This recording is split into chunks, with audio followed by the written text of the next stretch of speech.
Та бүхэнд өдрийн мэндийг хүргэе. За улсын төсвийг тухайн онд хэрхэн тодорхойлж орж ирснээр тухайн засгийн газар, тухайн салбарын сайдын бодлого бодтоор харагдж байдаг. За манай засгийн газрын хувьд бол 2026-ыг боловсролын жил болгож зарласан. За мөн засгийн газрын хамгийн том мега төсөл бол одоо хүний хөгжлөө гэж тодорхойлсон. За гэтэл төсөв анханасаа тодорхойлогдож орж ирэхдээ багш эмч нарын асуудлыг огт яриаггүй орж ирсэн, огт тодорхойлоогүй орж ирсэн. За тэгээд одоо гал унтраах байдлаар 7 хоног 2-7 хоногийн өмнөөс багш нар, эмч нар жагсаал цуглаан хийсэн учраас 10-20% нэмье гэдэг ийм саналыг гаргаж ирсэн. За бид бүхэн мэдж байгаа 3 талт хэлцээрийг засгийн газар үйлдвэрчний хөвлөлтөд хийх ёстой.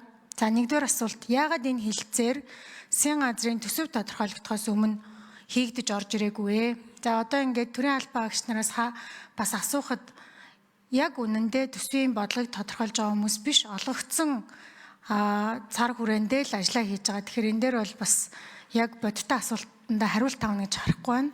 За хоёрдугаарт одоо төсвийн цалин хөлсөө нэмэгдүүлэгээ багш нараас юу ирж байгаа? Одоо ийм мессежүүд ирж байна. Өнөөдрийн байдлаар надад цагт 100 мессеж ирж байна. За эндээс ингээд уншаад танилцуулахад бол ерөөсөө л 3.5 сая төгрөгийн цалин хүргэж өгөөч ээ.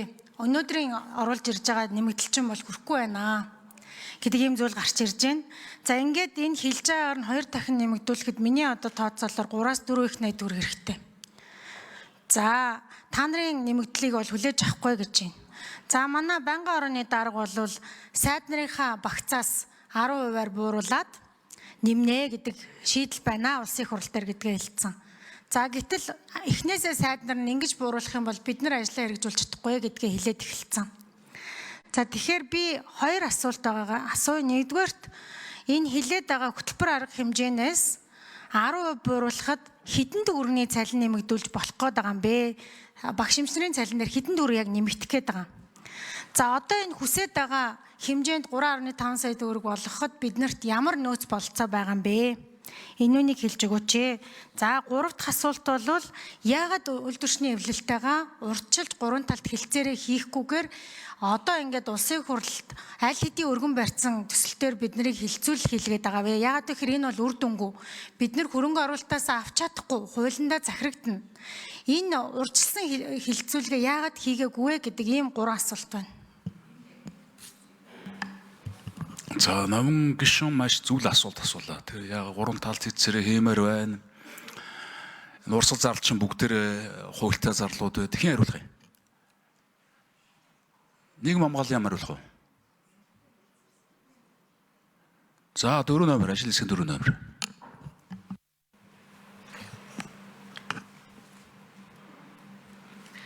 За нийгмийн талд 3 тал зөвшлийн улсын хэлэлцээр 2025 онд дуусна. За энэ хэлэлцээрийн одоо үндсэн заалт бол инфляцийн түвшинтэй уялдуулан төрийн албан агчдын цалинг жил бүр одоо нэмэгдүүлнэ гэсэн ийм үндсэн заалттай явж байгаа. Тэгэхээр өнгөрсөн жилийн тухайд бол инфляцийн түвшинтэй уялдуулан 6%-аар нэмсэн.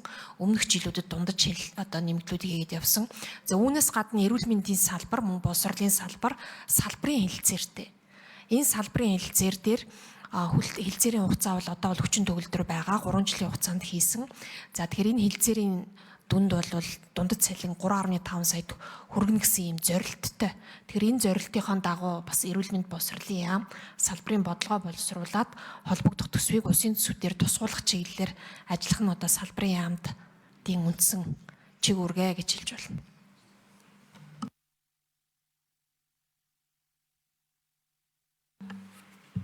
За хариултын гүйцэж өгье. 4 номер. Тоонуудаа хэлчихгүй. 800.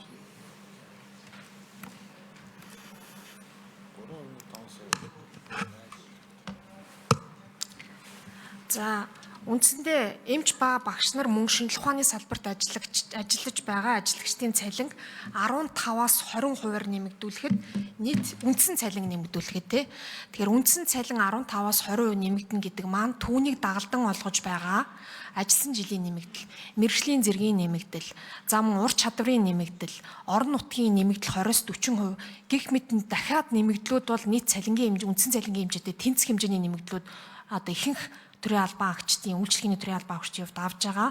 Тэгэхээр гар дээр авах дүнгээс наанд буюу нийгмийн даатгалын шимтгэл болон татвар төлөх цалингийн дүн оны эцэст 3 сая нийлээд гаруй болно гэсэн тооцооллыг бас салбарын яамдууд бол хийгээд байгаа боловсролын яамнаас.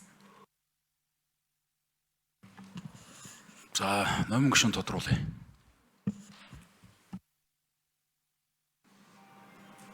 За надад сонгон харахын дүүргийн Мөнхцул гээд 29 жил ажилласан багшаас ирсэн мэдээлэл яг одоо би энд уншаад сууж байна. Юу гэж нөхөр 29 жил ажиллахдаа 1.6-аас 1.8 сая төгрөгийн цалин авж байна.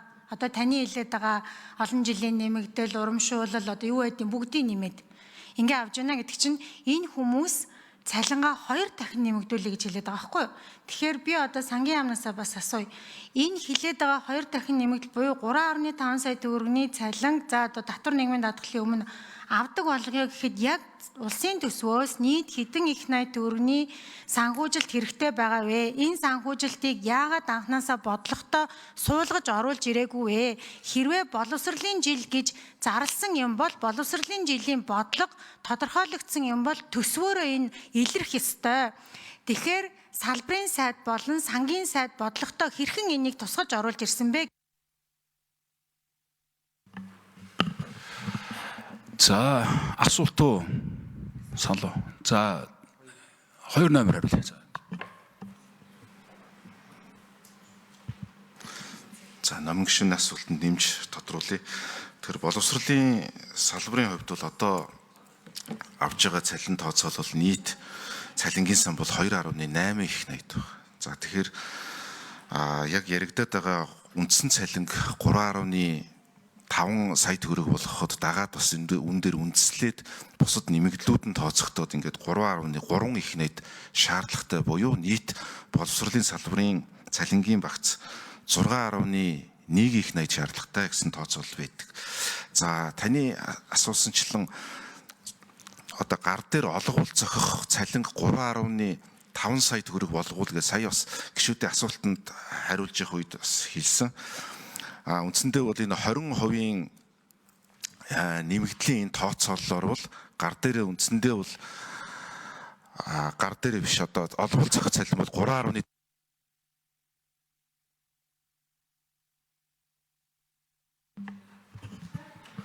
За, тодруулъя. За ингээд биднэрт 3.3 их 80 зөвхөн багш нарын цалинг энэ 3.5 сая хүрэхэд хэрэгтэй байна. Миний гол одоо тавиад байгаа асуудал бол улсын их хурлын хашаа давуулаад шийдсэн аль хэдийн өргөн барьсан зүйлийг чинь бид нар хуулиндаа зарагдаад хөрөнгө оруулалтаас урсгал зардал руу оруулна ч юм уу ийм зүйл бол байхгүй. За манай байнгын орны даргын хэлээд байгаа одоо төсвийн ерөнхийлөн захирагч болгоноос 10%-ийг бууруулад хүрхгүй нь байна. Анханасаа бодлогоо тодорхойлохдоо нэгэнт боловсролын жил гэж тодорхойлсон юм бол нэгэнт энэ засгийн газрын мега төсөл нь хүний хөгжлийн асуудал гэж тодорхойлсон юм бол засгийн газар цаашлаад сангийн сайд яагаад энэ асуудлаа тодорхойлж оруулж ир төсвийнхаа бодлогот уялдуулаагүй. Энэ бол хуурцсан төсөв байна гэж үзэх гэдэг нь шүү дээ.